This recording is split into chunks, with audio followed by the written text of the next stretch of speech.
Hello students, आज हम पाठ 16 की पाठ योजना 2 पढ़ेंगे, जिसमें हमारे पास एक चार्ट पेपर होगा जिस पर व्यक्तिगत निबंध की विशेषताएं लिखी होंगी और मुख्य शब्द है व्यक्तिगत, अनौपचारिक और भावनात्मक।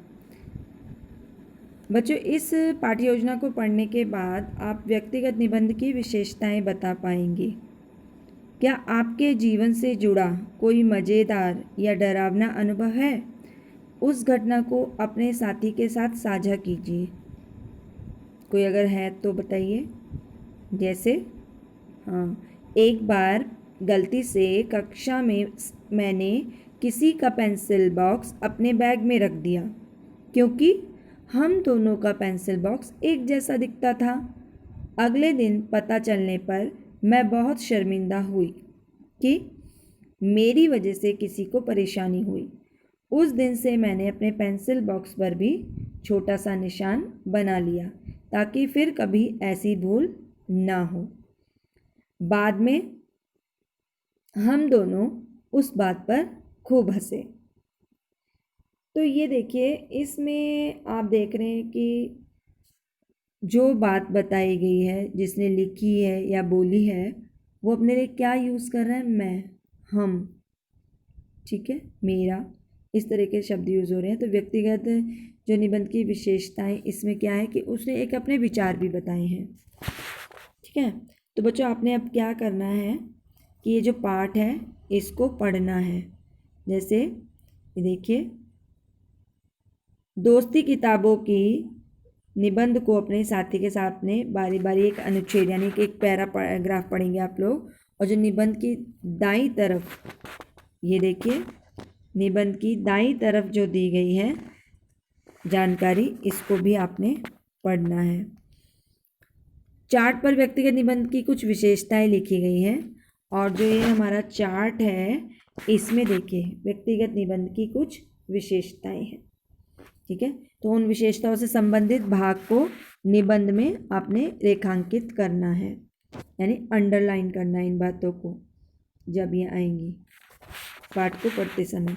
ठीक है, जब आप इस तरीके से सारा जो ये जो पॉइंट दिए हुए हैं इनके अकॉर्डिंग आप रेखांकित कर लेंगे, तब प्रश्न है कि ये देखिए यह निबंध किस बारे में है और इस निबंध में आपको कौन कौन सी बातें खास लगी।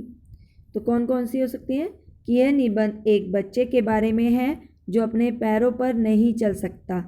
वह अपने विद्यालय और दोस्तों से दूर हो जाने की वजह से निराश है, परंतु अंत में उसे किताबों के शौक़ की वजह से कई नए दोस्त मिल जाते हैं। यह भावनात्मक भाषा में लिखा गया रोचक यानी इंटरेस्टिंग निबंध है। जो दूसरा प्रश्न है कि किसी व्यक्ति के व्यक्तिगत अनुभवों पर आधारित निबंधों को हम व्यक्तिगत निबंध कहते हैं। तो व्यक्तिगत निबंध की क्या क्या विशेषताएं होती हैं? तो इस चार्ट में ये विशेषताएं दी हुई हैं। जैसे व्यक्तिगत निबंध ऐसा निबंध होता है जो लेखक के किसी महत्वपूर्ण अनुभव पर आधारित होता है। यह लेखक के अनुभवों, भावनाओं, प्रतिक्रियाओं और विचारों के बारे में बताता है।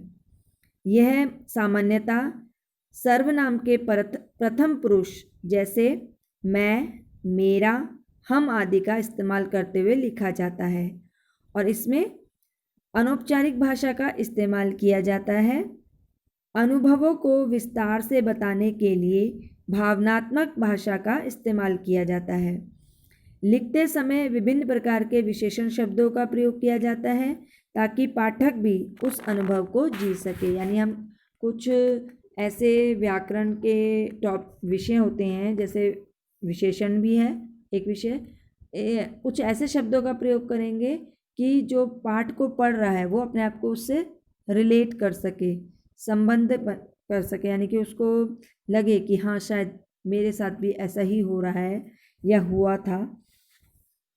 पहला अनुच्छेद हमें पात्रों, समय, स्थान आदि के बारे में पृष्ठभूमि है, जबकि दूसरा अनुच्छेद मुख्य घटना को कहानी की तरह बताता है। अंतिम अनुच्छेद में लेखक की भावनाओं और विचारों का सार होता है। जो अगला प्रश्न है वह है कि निबंध के आधार पर लेखक की 2 विशेषताएं बताइए। तो आपने पाठ पढ़ा है, निबंध पढ़ा है, उसमें आपको क्या लगा लेखक की 2 विशेषताएं क्या हो सकती हैं?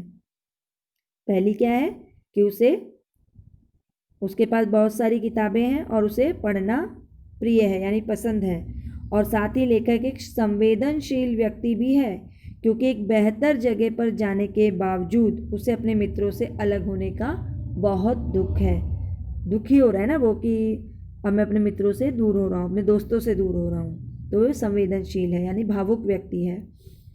तो बच्चों इस पाठ्य योजना को पढ़ने के बाद आपने अपना वर्कबुक में कार्यपत्र करना है 16.2, और आपका जो गृह कार्य है यानी होमवर्क वो पाठ्य पुस्तक में से अभ्यास प्रश्न 1 और 2 के यानी 1 और 2 के उत्तर लिखने हैं आपने। Thank you.